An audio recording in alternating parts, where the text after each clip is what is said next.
much for this wonderful day na binigay mo sa amin, Panginoon. Minsan pa pinagkaloob mo sa amin ang opportunity, ang pribilehiyo na kami ay magsama-sama sa online worship na ito upang ikaw ay sambahin, Panginoon. Itaas ang iyong banal na pangalan. Lord, as we bless your name, nais namin hilingin sa iyong pagpalain mo, Panginoon, ang bawat isa na kasama namin ngayon na sumasamba sa inyo, ang bawat isa, Panginoon, na ngayon ay nakikinig, Panginoon, ng iyong tinig, ang bawat isa na ngayon, Panginoon, ay nagtataas ng kanilang tinig para ikaw ay purihin. Pagpalain mo, O Diyos, ang bawat isa na narito. Pagpalain mo, O Diyos, ang iyong iglesia. Pagpalain mo, O Diyos, ang aming mga kabangiran. Pagpalain mo, O Diyos, ang aming bansa, Panginoon. Wala kami ibang desire, Panginoon, kundi mag-glorify ang iyong banal na pangalan. Maitaas po kayo sapagkat wala po kayong katulad, Panginoon. Salamat po ng marami for giving us this wonderful opportunity to worship you and to express our deepest love for you, God. Thank you so much, O Lord. Ito ang aming prayer. In the name of Jesus, let us all say, Amen, Amen, and Amen. Let's clap our hands to our God. And right now, let us continue singing unto the Lord, the King of Kings and Lord of Lords, none other than the Lord Jesus Christ. Amen. Amen. Mapagpalang umaga po sa inyong lahat. Alam niyo po ba na nung namimili ako ng line-up, nagpipray ako lagi kay God pag nagpipila ako ng line-up. Dapat ang papaawit ko po ngayon ay yung God is here. At yung In Jesus' Name, dapat sa victory song ko. Kaso while I'll meditate the song, sabi ko mas bagay po yata ito sa opening, sa praise song. Kasi alam nyo po, marami po kasi ngayon nakakaranas sa atin ng karamdaman, ng sakit sa COVID. Gusto ko pong malaman nyo na alam po natin na yung napagdadaanan natin ngayon, yung iba po namatay na dahil sa COVID. Yung iba naman po, nakakaranas po ngayon ng COVID. At alam natin kung gaano kahirap yon, kung gaano kahirap i-survive yung COVID. At yung iba naman po, natatakot na baka mahawa ng COVID. Pero itong kantang ito, sinasabi dito sa kanta na ito, na hindi po tayo nag-iisa sa laban natin ito. Nandiyan po si God. He is the Alpha and Omega. Yung COVID may Delta. Pero si God, He is the Alpha and Omega. And we will declare healing today. We will declare healing to all of us. We will declare healing to our nation. We will declare healing to our world in Jesus' name sa pamamagitan ng awitin na ito. Kaya ang lahat ay inaanyayahan kong lahat ay umawit.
Panginoon, ay nandito, Panginoon.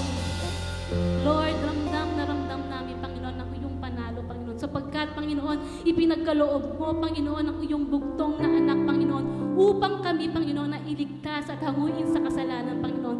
Kaya, Panginoon, nagpapasalamat po kami sa umagang ito, Panginoon, sa patuloy, Panginoon, ng pagmamahal mo sa amin, Lord. Damang-dama namin, Panginoon, ang mga pagmamahal mo, Panginoon, sa pamamagitan, Panginoon, ng panibagong buhay at kalakasang ipinagkaloob mo sa amin. Sa mga pagpapala mo na ipinagkakaloob sa amin, Panginoon, maraming salamat, Ama. Bagamat, Panginoon, hindi kami karapat-dapat, Panginoon, tumanggap ng mga bagay nito. Pero, dahil sa pagmamahal mo sa amin, dahil sa unconditional love mo sa amin, Panginoon, hindi mo inalantana, Panginoon, yung mga nagagawa namin kasalanan, Panginoon. Lord, salamat po, Panginoon, sa iyong mga awit. Sa mga awiting ito, Panginoon, ay pinagkakaloob namin, Panginoon. Salamat po, Panginoon, sa opportunity, Panginoon, na makapagpuri kami sa iyo, Panginoon. Lord, sa araw na ito, Panginoon, pagpalain mo kami, Panginoon, sa iyong mga salita, Panginoon. Ganon din po, Panginoon, bigyan mo, Panginoon, ng talino ang aming pastor na magsasalita sa araw na ito, Lord God. Ikaw, Panginoon, ang patuloy, Panginoon, na itago mo po siya, Panginoon, sa iyong likuran, Panginoon, para ikaw, Panginoon, ang makita namin, Panginoon. Lord, binabalik namin lahat, Panginoon, ang kapurihan nito, Panginoon, sa matamis na pangalan ni Jesus. Amen.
Good morning po sa lahat, sa ating mga kapatiran, mga panauhin na nanonood sa kanilang mga tahanan. Sa oras pong ito, tayo muli ay dadako sa pagtanggap ng banal na hapunan. Bago po natin tanggapin ang tinapay at ang saro, tayo po muna ay lumapit sa Panginoon sa isang panalangin. Hingin po natin ang kanyang patnubay at paglilinis para sa ating mga sarili. Tayo pong lahat ay manalangin. O Ama naming Diyos na makapangyarihan sa lahat, salamat muli Panginoon sa umagang ito na muli Panginoon na niloob niyo kami puli ay magsama-sama Panginoon na bagamat kami po ay hindi magkakasama physically Panginoon, ngunit sa iyong presensya Panginoon, kami ay sama-sama ngayon Panginoon ang magpupuri sa iyo at sasambahin ka Panginoon sa iyong dakilang pangalan o Lord. Panginoon, sa oras na ito, sa aming gagawing pagtanggap Panginoon ng tinapay at ang saro, ang simbolo ng iyong katawan at dugo o Lord, kami po ay humihingi ng patnubay ng inyong banal na spirito at paglilinis sa aming puso't isipan o Lord, sa mga kasalanan na amin nagawa sa mga nagdaang araw, Panginoon. Patawarin niyo kami, Panginoon, sa mga kasalanan ito, Panginoon, amin nagagawa, O Lord. Gawin niyo kami, Panginoon, na karapat-dapat, na tupanggap ng pagpapala buhat sa iyo, Panginoon. Patnubayin niyo kami, Panginoon. Basbasan niyo, O Lord, ang tinapay at ang saro, na simbolo ng iyong katawan at dugo, O Lord. Hanggang sa aming pakikinig, Panginoon, ang iyong mga mensahe. Hayaan niyo po, Panginoon, ang iyong banal na spirito, ang siyang patuloy na kumilos sa bawat isa sa amin, Panginoon. Ito po ang aming dalangin sa pangalan ng iyong anak na si Jesus. Amen. Mga kapatid, nais ko po muling pakinggan natin ang sulat ni Apostol Pablo mula sa aklat ng unang Korinto, chapter 11, verse 23 hanggang sa sumusunod. Ito po ang sinasabi, sapagkat ito ang turo na tinanggap ko mula sa Panginoon at ibinigay ko naman sa inyo, noong gabing siya ipagkanulo, ang Panginoong Hesus ay dumampot ng tinapay, nagpasalamat at pinagpira-piraso iyon at sinabi, ito ang aking katawan na inihahandog para sa inyo. Gawin ninyo ito bilang pag-alaala sa akin. Atin pong tanggapin ang tinapay.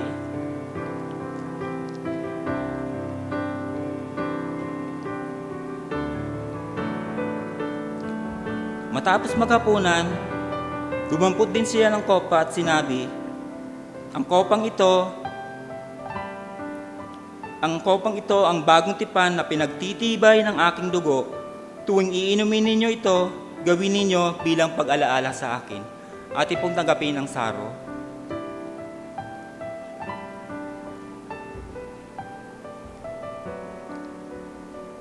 Sapagkat tuwing kakain kayo ng tinapay na ito at iinom sa kopang ito, ipinahahayag ninyo ang kamatayan ng Panginoon hanggang sa kanyang muling pagparito. Purihin ang Panginoon sa pagkabasa ng kanyang mga salita. Amen.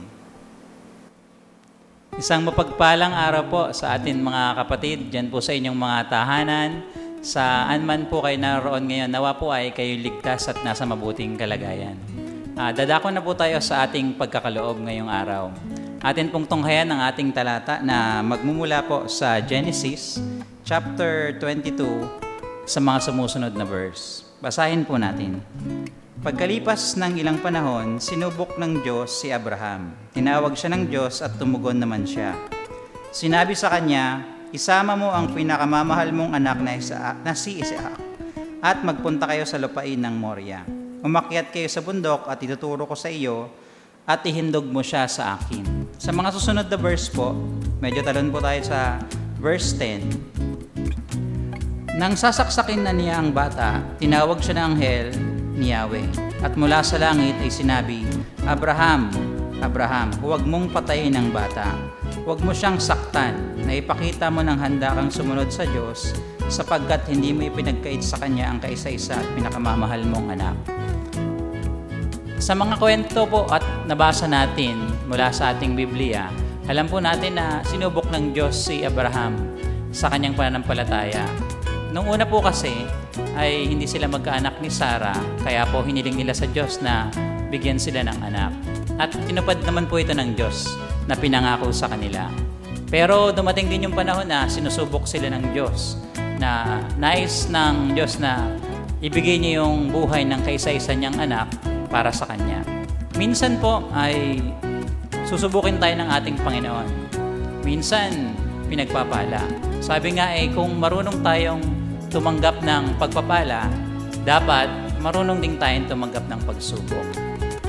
Sa mga sitwasyon po natin ngayon, kalagayan, hindi naman po lingid sa atin na marami tayong kinakaharap na sitwasyon. Meron dyan na kakulangan sa pinansyal, meron din po na mayroong karamdaman, meron din na nahihirapan sa buhay, merong mga problema sa relasyon, sa pamilya, sa kamag-anak at sa kaibigan.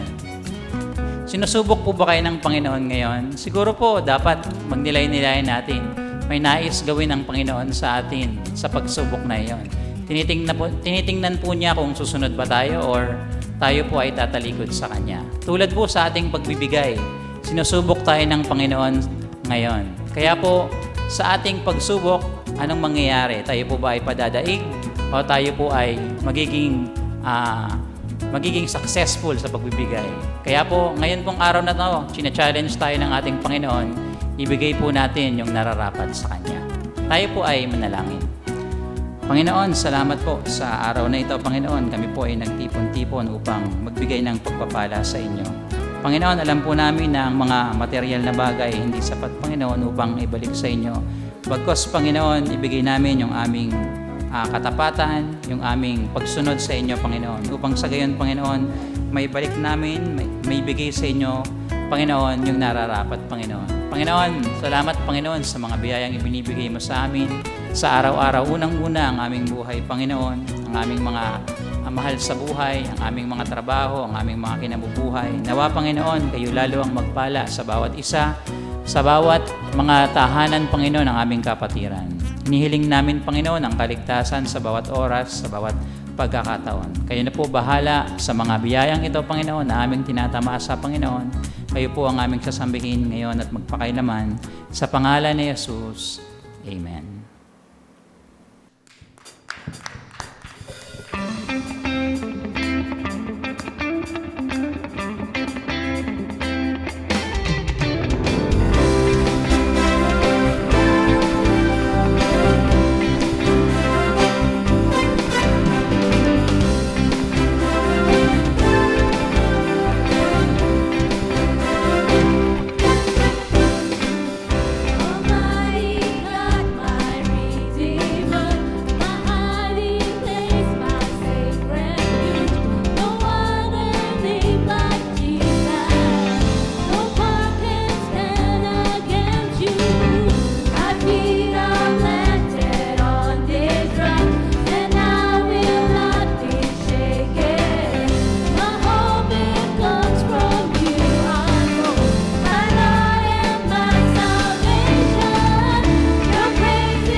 Magandang umaga po sa inyong lahat, mga kapatid. Bigyan nga po natin ng malakas na clap offering ang Panginoon. Are you blessed this morning? Amen. Amen. Handa na po ba tayo makinig ng salita ng Diyos? Amen. Amen. Purihin ang Panginoon. Sa araw pong ito, ang ating pong bagong seryeng pag-aaralan sa ating pong sermon ay may kinalaman sa tinatawag po nating the Christian living.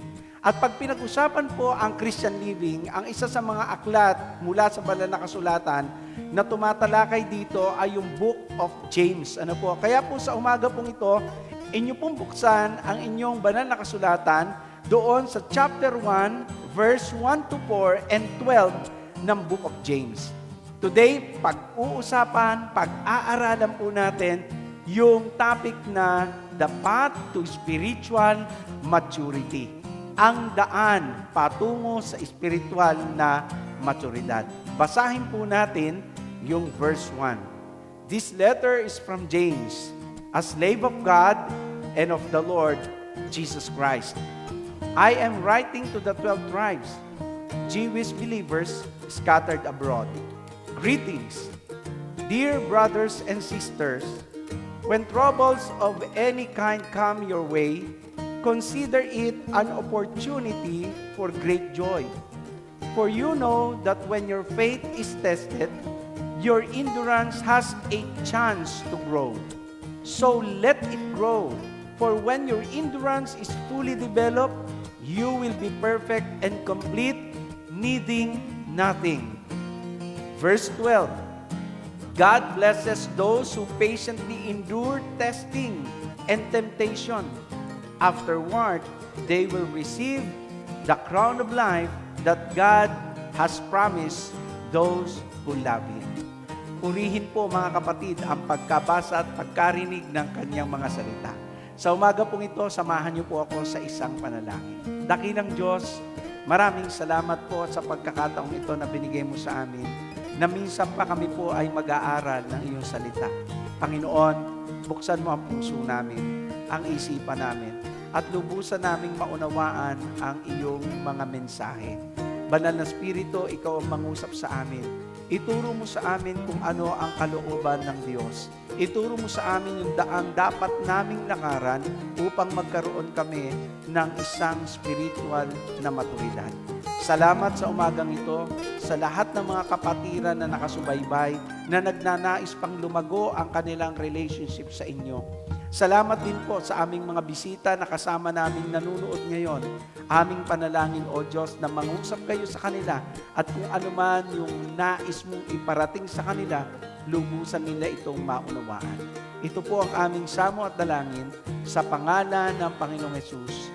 Amen. Palakpakan natin ang Panginoon this morning. Hallelujah. Praise the Lord. Ito pong aklat ng Santiago na ating pag-aaralan ay isinulat po ni Apostol Santiago.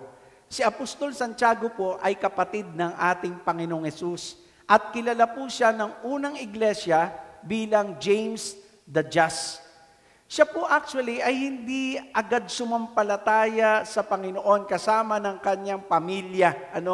Hindi po agad sila naniwala na si Jesus Christ ay ang Kristo, ang Mesiyas na ipinadala upang maging tagapagligtas. Doon sa Mark chapter 3 verse 21, maliwanag po ang sinabi doon. Sabi diyan, when his family heard about this, they went to take charge of him, for they said, he is out of his mind. Isa po sa mga hindi naniniwala, na kapatid ni Jesus Christ, ay walang iba kundi si Santiago. Isa po siya doon sa ang paniwala, si Jesus Christ ay nawawala sa kanyang sarili. O ika nga po'y nasisiraan sa term po natin ngayon. Well, si James po ay pinaniniwalaan namang na-convert, at kumilala sa Panginoon, pagkatapos na ang Panginoon ay mabuhay na mag-uli at magpakita sa kanya. Doon po sa 1 Corinthians chapter 15 verse 7, ang sabi po doon, then he appeared to James, then to all the apostles. So sumampalataya lamang po si James noong nakita niya ang Panginoon na nabuhay na mag-uli, nagpakita ho sa kanya. Then from that point, sumampalataya siya, later on he became one of the elders. He became one of the leaders ng Church of Christ sa Jerusalem.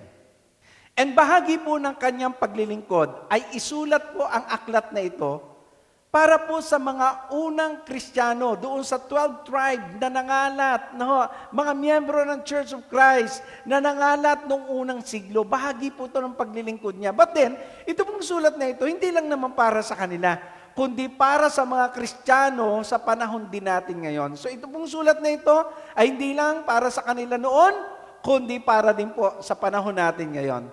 At ang pinakaunang binigyang pansin ni James sa kanyang sinulat na ito ay yung tinatawag po nating spiritual maturity o yung tinatawag po nating sa ibang salin na being perfect. Doon sa verse 4, ang sabi po dyan, so let it grow, for when your endurance is fully developed, you will be perfect and complete, needing nothing.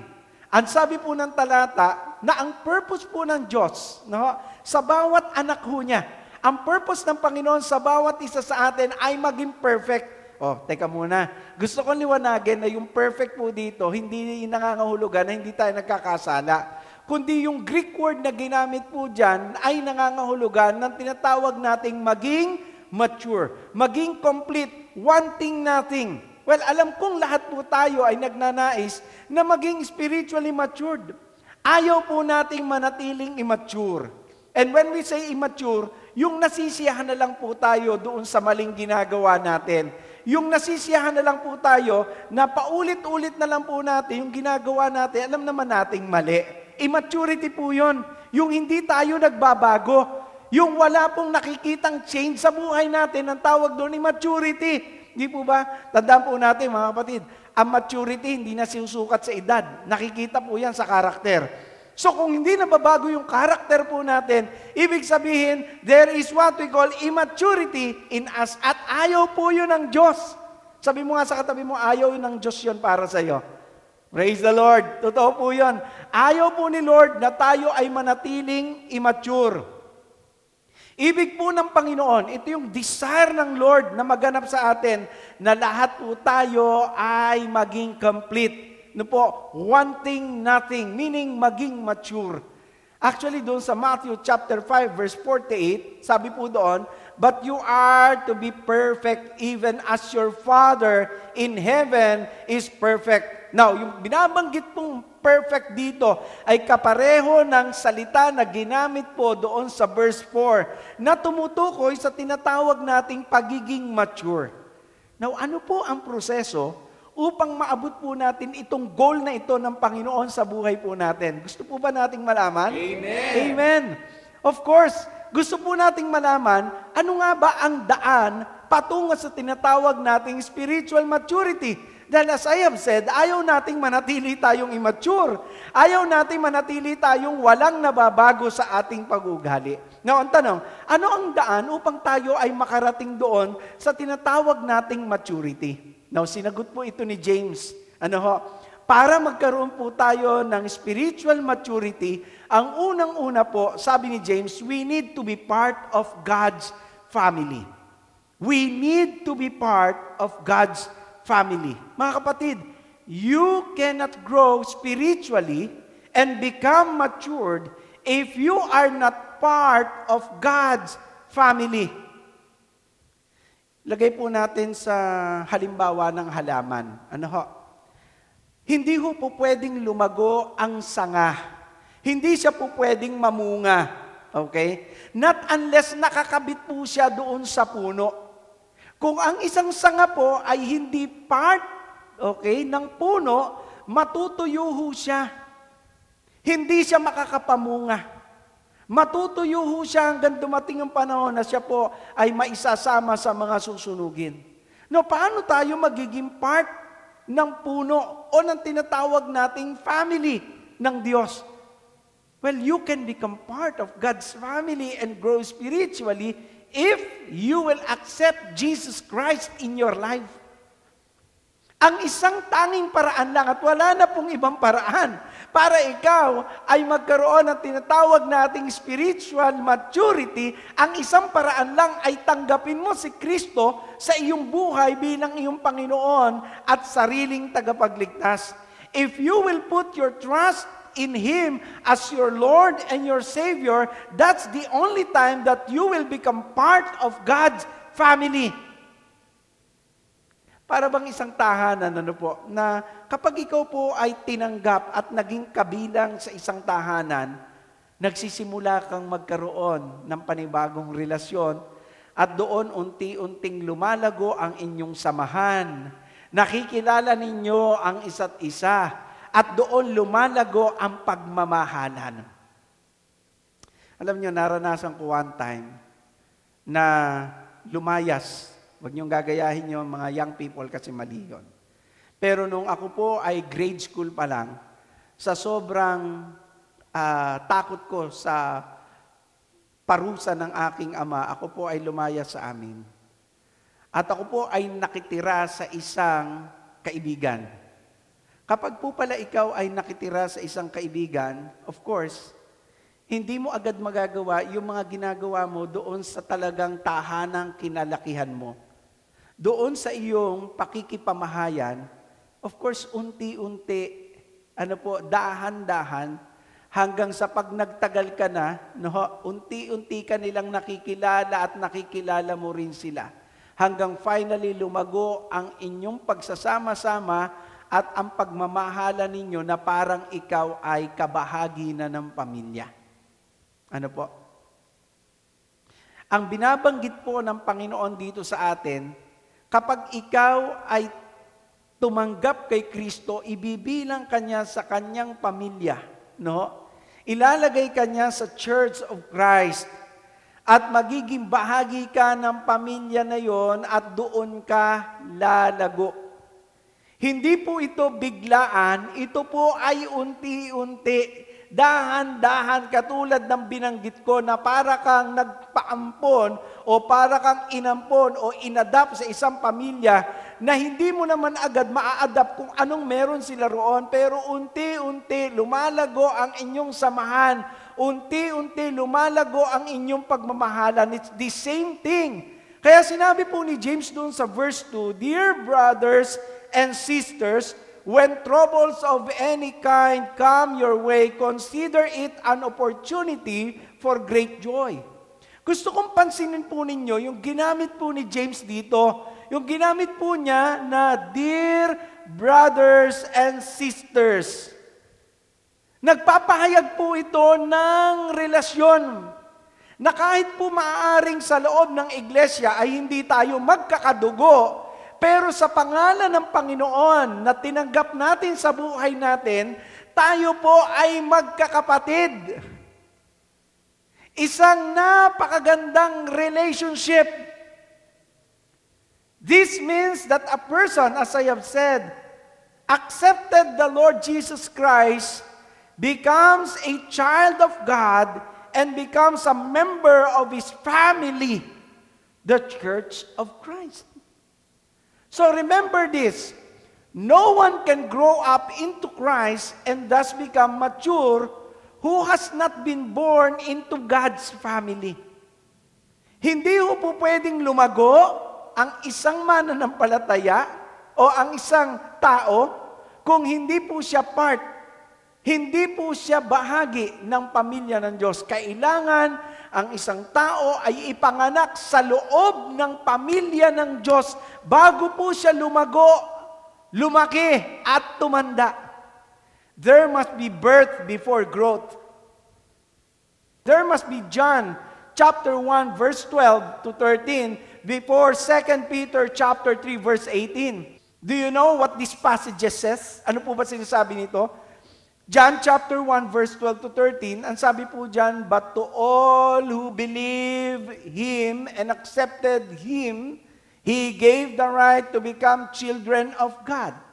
They are reborn, not with physical birth resulting from human passion or plan, but a birth that comes from God. And then sabi po doon sa 2 Peter chapter 3 verse 18, pag ikaw ay naging part na ng family ng God, ikaw ay pinanganak na sa pamilya ng Diyos, ipinanganak na doon sa Church of Christ. Verse 18 ng 2 Peter, chapter 3, sabi diyan, rather, you must grow. Wow! Mga kapatid, it is a must to grow. So pag hindi ka lumalago, may problema yon. Kasi kapag ikaw po ay part na ng family ng Diyos, ang sabi diyan, you must grow in the grace and knowledge of our Lord and Savior, Jesus Christ. All glory to Him, both now and forever. Amen. Sabi ni Peter, it is a must to grow. Pwedeng hindi biglaan, of course. Pwedeng dahan-dahan. But it is a must to grow as a child of God. Hindi po pwedeng tumagal tayo ng tumagal sa pananampalataya, pero hindi tayo lumago ng lumago. Ang gusto ng Panginoon, habang tumatagal tayo sa ating relationship sa Kanya, mas lumalago tayo. Habang tayo ay tumatagal sa ating relationship sa Panginoon, mas nagmamature tayo. Habang tayo ay tumatagal sa ating pananampalataya kay Kristo, ay may nababago araw-araw sa buhay natin. Yung dating init ng ulo mo, nabawasan na ba? Amen, nabawasan na. Praise the Lord. Yung dating pagiging tamad po natin sa gawain ng Panginoon, ano po? Unti-unti na nating na-overcome. Na-overcome na ba? Praise the Lord. Yung ating kawalan ng pakialam, yung pagiging madamot po natin, yung pagiging makasarili po natin, di ba? Yan po yung mga bagay na unti-unti po binabago ng Diyos sa buhay po natin as we continue to grow into spiritual maturity. Tandaan po natin, ang unang kailangan natin for our spiritual maturity, we need to be part of God's family by placing our faith in Christ our Lord and Savior. Ang tanong ko po ito, pinagkatiwalaan mo na ba si Jesus bilang iyong Panginoon at sariling tagapagligtas? Kasi kung hindi mo pa tinatanggap ang Panginoon sa buhay mo bilang iyong Panginoon at sariling tagapagligtas, hindi ka magiging part ng family ng Diyos. Kahit pa po ginagawa natin yung ginagawa ng isang church, no? Kahit pa po ginagawa natin yung kumanta, magbasa ng Bible, kahit na po ginagawa natin yung manalangin, tumulong, magbigay, not unless mag-decide po tayo na tanggapin si Christ. Ang sabi po ng banal na kasulatan, idadagdag niya tayo doon sa kanyang pamilya. And the Lord added to the church such as being saved. Yung mga naliligtas, dinaragdag ng Panginoon sa kanyang church, sa kanyang iglesia. At itong iglesyang ito yung God's family. Second way, para po sa ating spiritual maturity, we need to recognize our family relationships and responsibilities. Hindi naman pwedeng part ka lang. Di ba? Hindi pwedeng kabilang ka lang. Kailangan kinikilala ho natin yung relationship na meron tayo sa loob and at the same time, yung responsibility. Every person who has been born into the family of God must recognize his relationship with other believers. Importante po na kinikilala natin yung pagiging bahagi natin ng pamilya ng Diyos. Ang katunayan niyan, hindi ka po tinatawag na bilang kabahagi ng isang relihiyon. Actually, kapag ikaw ay sumunod kay Kristo, ikaw ay tinatawag na Kristiyano at ang tawag mo sa kapwa mo Kristiyano ay kapatid. Yung mga unang disipulo, they had been identified with Christ and with other believers. Why? Because they recognized that relationship. Tignan niyo po yung ginamit ni James, my brothers and sisters. Ibig sabihin, kinikilala ni James na yung mga sinusulatan niya ay mga kapatid niya. Hindi po sinabi ni James, na siya lang ang anak ng Diyos. Hindi po. On the other hand, he is telling us that all those who follow Christ are our brothers and sisters. So you will not mature if you do not recognize that you are part of this family. Dapat pinagmamalaki nga po natin na kabilang tayo sa pamilya ng Diyos. Let all our friends and relatives know that you belong to the Church of Christ, the family of God, that you are proud of your brothers and sisters inside this church. Let them know that you are a child of God and that all those who follow Christ are your brethren in the Lord. They are your brothers and sisters. Amen? Amen. Alam niyo, isa sa mga gustong-gusto ko pong slogans po natin, isa sa mga slogans po ng church, we are Christian only, but we are not the only Christian. Napakaganda po. At ang sabi po doon sa Ephesians chapter 13, verse 14, but now you have been united with Christ Jesus. Once you were far away from God, but now you had been brought near to Him through the blood of Christ. For Christ Himself has brought peace to us. He united Jews and Gentiles into one people when in His own body on the cross, He broke down the wall of hostility that separated us. Ang dahilan po ng pagkakahiwa-hiwalay po natin ay yung kasalanan. At ito po'y winakasan na po ni Kristo. Kaya po kay Kristo iisa na po tayo.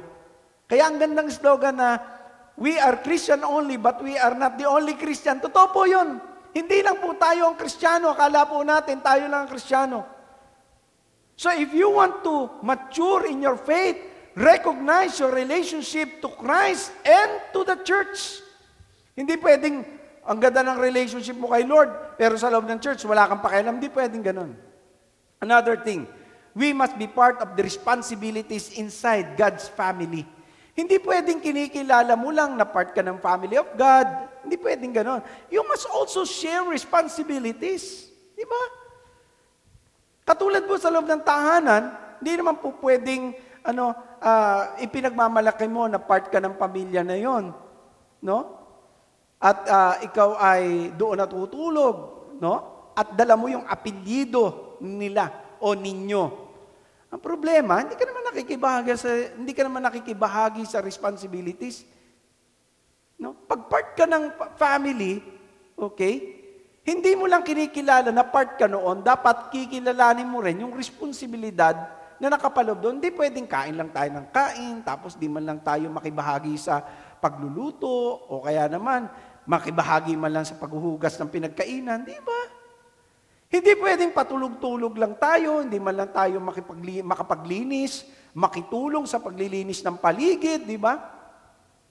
Hindi man lang tayo makitulong sa paglilinis ng loob ng ating tahanan, yung kwarto man lang natin, hindi man lang natin mawalisan, di ba?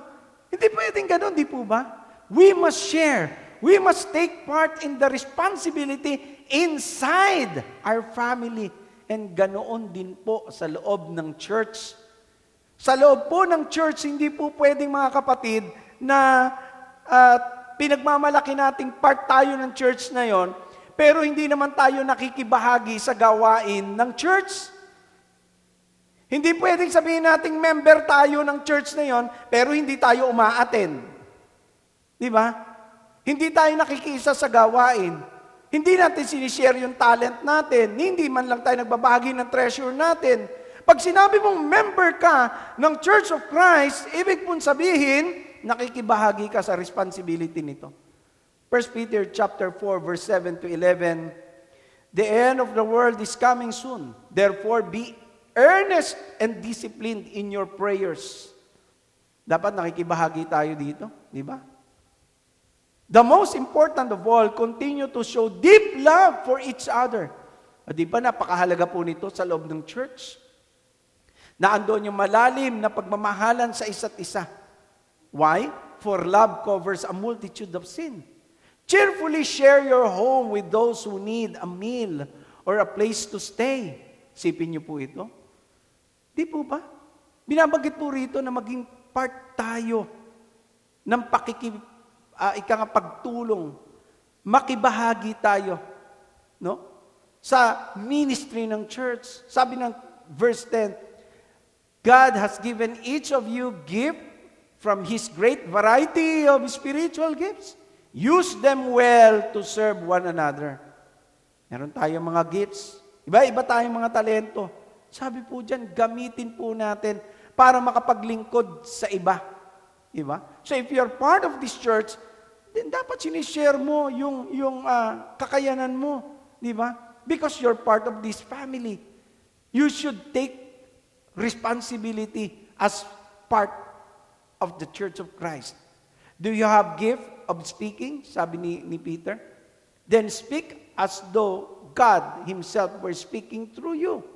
Do you have the gift of helping others? Do it with all the strength and energy that God supplies. Then everything you do will bring glory to God through Jesus Christ. All glory and power to Him forever and ever. Amen. Mga kapatid, sa loob ng church, hindi yung pwedeng kinikilala lang natin na tayo ay miyembro. Miyembro ako ng Church of Christ San Pedro. Hindi pwedeng ganun. We must share responsibilities in its prayer ministry. We must share responsibility in soul winning, in helping others. No? We must share responsibility in participating in the ministry of the church. We must share responsibility by sharing our talents, treasure, and time. Hindi pwedeng member ka pero walang time. Hindi po pwede pong ganon. Remember this, you will only mature in your faith if you recognize that you are part of the family of God and take part of its responsibilities. Ang isang reason kung bakit ang isang mananampalataya matagal na miyembro pero hindi lumalago, kasi hindi siya nakikibahagi sa responsibilidad ng church family na pinaglagyan sa kanya ng Panginoon. Now, if you realize na hindi ka part ng church responsibilities, panahon na para mag-commit ka. This is the third way for what we call spiritual maturity.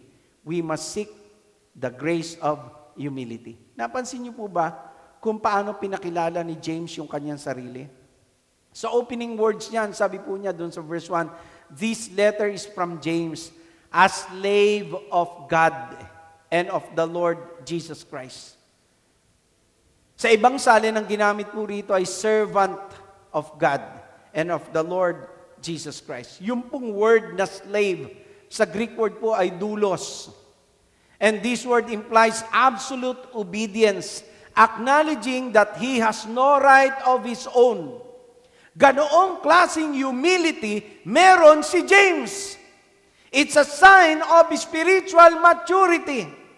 Actually, pwede naman po niyang ipagmalaki at sabihin sa mga sinulatan niya, nga pala, ito si Santiago, kapatid ni Jesus. Sinabi niya ba yan? He can also brag about his title as the Bishop of the Church of Christ at Jerusalem. Pero ang pakilala po niya, pakilala ni James, ano po? James the servant, the slave, the doulos of God and of the Lord Jesus Christ. Ito po yung napakagandang halimbawa ng kababaan na dapat po nating taglayin. Maturity in faith comes through humility. Kung minsan, makikita po natin yung immaturity ng tao kapag masyadong ipinangangalandakan yung kanyang posisyon. Oy, ako ang ano rito. Ako ang bishop dito. Ako ang elder dito. Ako ang pastor dito. Alam niyo, ito yung isang bagay na dapat nating ma-realize. You will not be commended by God by your title and position. Instead, His commendation is based on your service. Kaya nga po, pag tinignan yung banal na kasulatan, ang commendation na binigay ay good and faithful servant. Servant.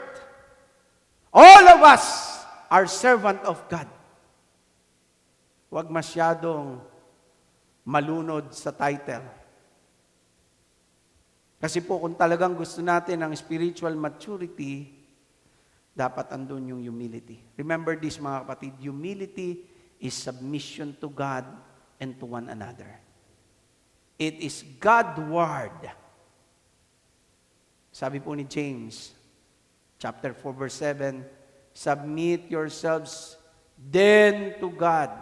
Verse 10, humble yourselves before the Lord, and He will lift you up.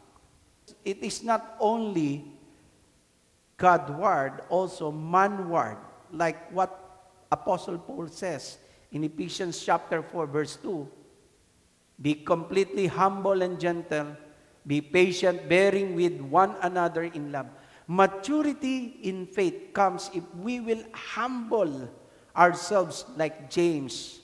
If we will learn to submit ourselves to God and to one another. Ang tanong ko po, gaano ba tayo kababa?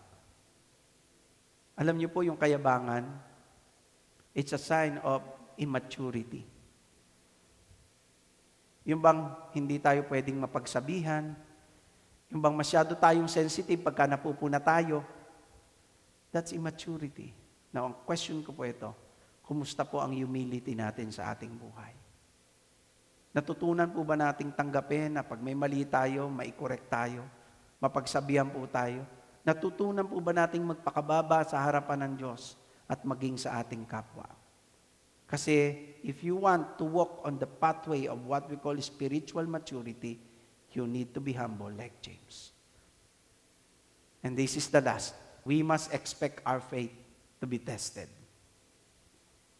Kung gusto natin ang spiritual maturity, asahan muna yung tinatawag nating testings or trials in our faith. We cannot mature in our faith if there will be no testings or trials. Kaya po yung mga pagsubok, meron siyang magandang layunin. At yon ang isa sa mga binigyang pansin ni James sa kanyang isinulat. Ang paraan para ikaw ay mag-matured, kailangan mong dumaan sa testing of faith.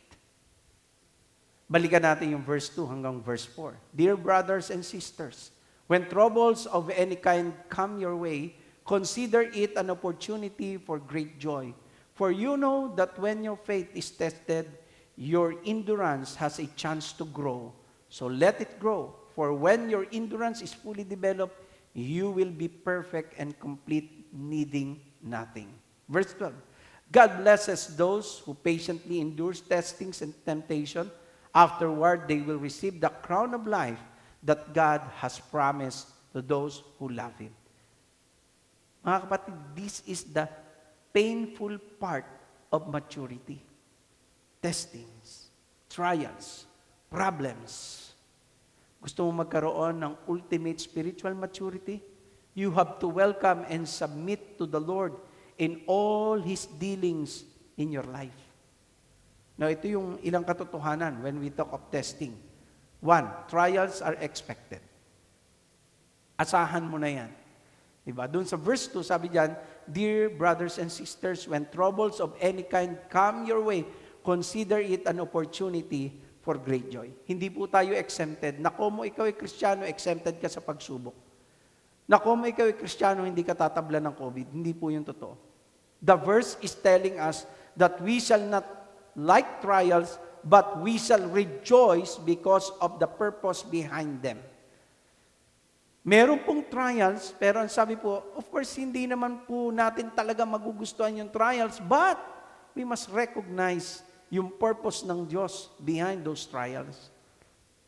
Hindi lang po yan. Trials are sudden. It's just around the corner. Magugulat ka na lang parang isang kaibigan biglang nagpakita sa iyo. Pagkatapos ng napakahabang panahon na hindi kayo nakikita, ang pagsubok ganun din. Bigla na lang lilitaw. Not only that, trial comes in a variety. Iba-iba po ang pagsubok na darating sa atin. Minsan darating sa atin yung pagsubok ng kalusugan, minsan pagsubok sa bulsa, minsan pagsubok sa relationship, minsan sa pamagitan ng pag-uusig. It comes in different shapes, colors, and weight, mga kapatid. And lastly, trial comes to test our faith.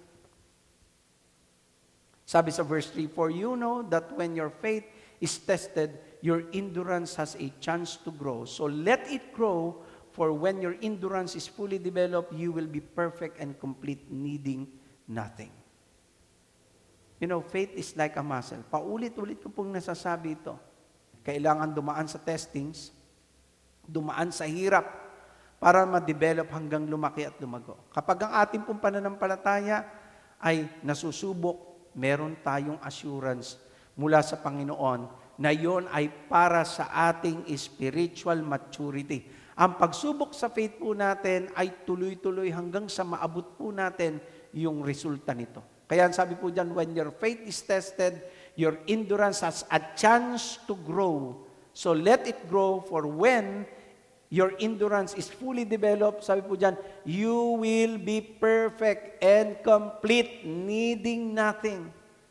Then sabi doon sa verse 12, God blesses. Wow. God blesses those who patiently endure testing and temptation. Afterwards, they will receive the crown of life that God has promised to those who love Him. So kung may mga pagsubok na pinagdaraanan tayo ngayon, don't stop. Keep on embracing God's dealing with us not in the view of process only, but in the view of the what we call finished product. Kaya po, remember, God's goal for you and for me is to grow and mature in our faith. And there are 4 ways to attain the spiritual maturity. 1, we need to be part of God's family. 2, we need to recognize our family relationship and of course our responsibilities bilang bahagi ng pamilya na yon ng Diyos. 3, we must seek the grace of humility. And lastly, we must expect our faith to be tested. Next week po, ipagpatuloy po natin ang pag-aaral po natin tungkol po sa Christian living, at pag-uusapan po natin next week is all about the testing of our faith. Itutuloy po natin itong pag-aaral natin ito. I hope na tayo pong lahat ay nagkaroon ng hamon mula sa aklat ni James. Mga kapatid, hindi sapat na tayo po ay tumanggap sa Panginoon at naging bahagi ng kanyang pamilya. Kailangan po tayong lumago, mag-mature sa ating pananampalataya. Hindi po sapat na tayo po ay tumanggap at pagkatapos ay tapos na. Kailangan pong yung tinanggap natin ay makita sa buhay po natin. Sa oras pong ito, samahan niyo po ako sa isang panalangin. Dakilang Diyos, maraming salamat po sa iyong mensahe na ipinagkaloob mo sa amin. Panginoon, dalangin po namin na lahat ng ito, Panginoon, ay mai-apply namin sa buhay namin. Lord, gusto po namin magkaroon ng spiritual maturity at mangyayari lamang po ito, Panginoon, kung susundin po namin itong pathways na itinuro mo sa amin sa pamagitan, Panginoon, ng aklat ni Santiago. Salamat po, Panginoon, sapagkat minsan pa nangusap ka po sa amin na wala kang ibang hangarin sa amin, kundi ang kami, Panginoon, ay lumago sa aming pananampalataya. Panginoon, salamat po ng marami. Pinagpe-pray po namin sa oras na ito kung meron po kaming mga tagapakinig na hindi pa po, Panginoon, tumatanggap sa inyo, but they want to be spiritually mature. God, pinagpe-pray po namin sila na nawa unang-una nilang gawin, Panginoon, ay tanggapin ka po nila bilang kanilang Panginoon at sariling tagapagligtas. At alam ko po, Panginoon, na kapag kanila po itong dinesisyonan, ikaw, Panginoon, ang magdaragdag sa kanila sa iyong iglesia at doon sila, Panginoon, lalago at titibay sa pananampalataya po at relasyon sa inyo. Lord, I pray na nawa itong mga salitang ito magmanifest sa buhay namin. Mula ngayon at magpakailanman ito ang aming sama at dalangin in the name of Jesus. Amen. Maraming salamat po. Kung kayo po ay napagpala ng mga pag-aaral na ito, nawa po ito ay inyong patuloy na pag-usapan sa hapag ng inyong kainan o di po kaya naman sa inyong family devotion or sa inyong life group. Maasa po ang Panginoon na patuloy po nating nanamnamin ang kanyang mga salita na ating pong napag-aralan.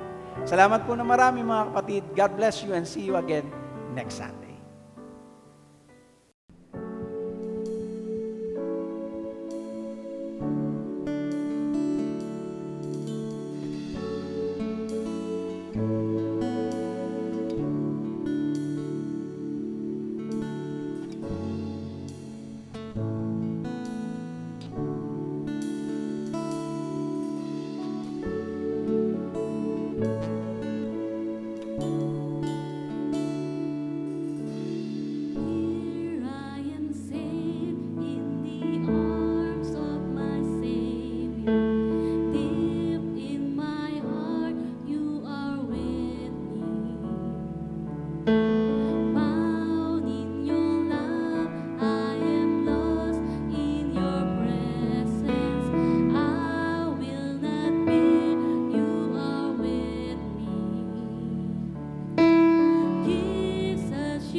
Inaanyayahan ko po na lahat ay tumayo, itaas po natin ang ating mga kamay at tanggapin ang pagpapala.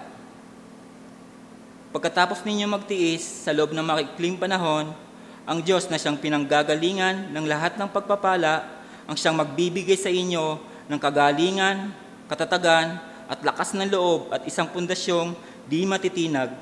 Siya ang tumawag sa inyo upang makibahagi kayo sa kanyang walang hanggang kaluwalhatian, kasama ni Kristo, sa kanya ang kapangyarihan, magpakailanman.